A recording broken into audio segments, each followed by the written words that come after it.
বিষাক্ত প্রাণী থেকে বাঁচার দোয়া।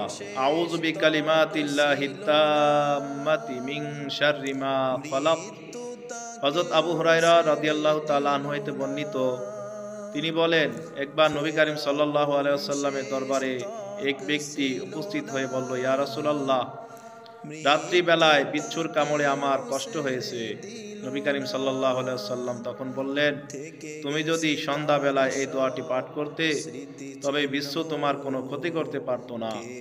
হযরত আবু হুরায়রা থেকে আরেকটি হাদিস বর্ণিত হয়েছে, নবী করিম সাল্লাল্লাহু আলাইহি ওয়াসাল্লাম ইরশাদ করেছেন, যে ব্যক্তি সন্ধ্যা বেলায় এই দোয়াটি 3 বার পাঠ করবে, তাহলে রাত্রিবেলায় কোনো বিষ তার কোনো ক্ষতি করতে পারবে না।